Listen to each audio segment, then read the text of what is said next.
అధికారులు అలసత్వం వీడి మండల అభివృద్ధికి సహకరించాలని కురిచేడు మండల జెడ్పీటీసీ నుసు నాగిరెడ్డి తెలిపారు. గురువారం కురిచేడు మండల సర్వసభ్య సమావేశం ఎంపీపీ బెల్లం కోటేశ్వరమ్మ అధ్యక్షతన జరిగింది. సమావేశం ఆద్యంతం వాడి వేడిగా సాగింది. ముఖ్యంగా వ్యవసాయం, ఇందిరా క్రాంతి పథకం, ఉపాధి హామీ పథకం, విద్యుత్, ఆర్టీసీ అధికారులపై సభ్యులు ప్రశ్నలు సంధించారు. గత కొన్ని సమావేశాల నుంచి అవే ప్రశ్నలు, అవే సమాధానాలతో సరిపోయిందని, ఒక్క సమస్య కూడా పరిష్కారం లభించలేదన్నారు. కార్యక్రమంలో MPDO Kusumakumari, DT Radhakrishna, Darsi AMC vice chairman Kande Gangaiah, మండల స్థాయి అధికారులు, ఎంపీటీసీలు, సర్పంచులు పాల్గొన్నారు.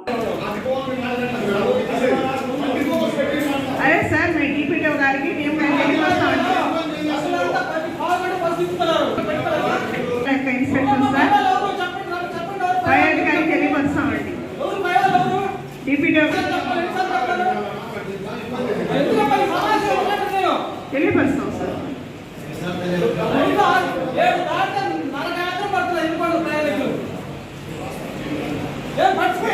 మా service sir 7:30 last bus sir. మొదటి సమావేశం చెప్పాను నేను, చాలా తీవ్రంగా ఉంది. ఎన్నిసార్లు చెప్పాం, ప్రతి మీటింగ్ లో చెప్పుకుంటున్నాం. సరే సార్, డిఎం గారికి డిప్యూటీ గారికి తెలియపరిచాము సార్. నేను తెలియపరిచాను సార్. బస్ రవాణా నైట్ బస్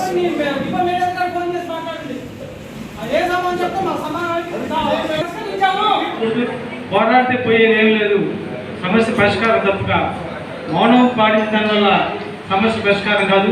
అధికారులకు మనం ఎప్పుడు కూడా అనుసంధానంగా ఉంటూ మన సమస్యలు చెప్పుకుంటూ వాళ్ళ ద్వారా మన పరిష్కారాలు రాబట్టుకోవాల్సిన బాధ్యత మన మీద. ట్రాన్స్పోర్ట్ విషయంలో వాళ్ళు గత 4-5 మీటింగ్ల నుంచి కూడా మనం అడుగుతున్నా కూడా వాళ్ళకి స్పందన లేదు. వాళ్ళు కనీసం మేము ప్రజలు చెప్తున్నామంటే కానీ దానికి పరిష్కార మార్గాలు చూపించిన దాఖలాలు ఇప్పుడే కూడా లేవు. ఈ రోజు కూడా మనం నెల్లూరు గట్టిగా అడిగితే లేదు మీటింగ్లో ఉన్నాం, అక్కడ ఉన్నా, ఇక్కడ ఉన్నాం అని మాట్లాడుతున్నారు తప్ప ఇప్పుడు కూడా పరిష్కారాన్ని మేము తీసుకొస్తామని గట్టిగా నమ్మకం చెప్పలేని పరిస్థితులు వాళ్ళు ఉన్నారు.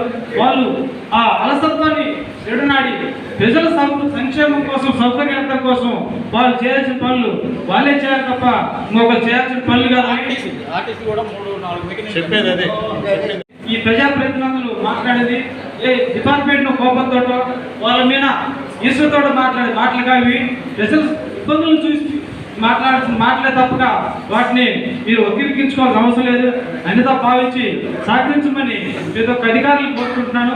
ప్రజలందరూ కూడా ప్రజాప్రతినిధులు అధికారులు కలిసి పనిచేస్తే అది సమస్య పరిష్కారానికి సమస్య అంటూ ఏది ఉండదు. కాబట్టి మనందరం కలిసికట్టుగా ప్రజలందరికీ మన్ననలు పొందాలంటే మనందరం కలిసి ప్రయాణం చేయాల్సిన బాధ్యత మనందరం ఉంది.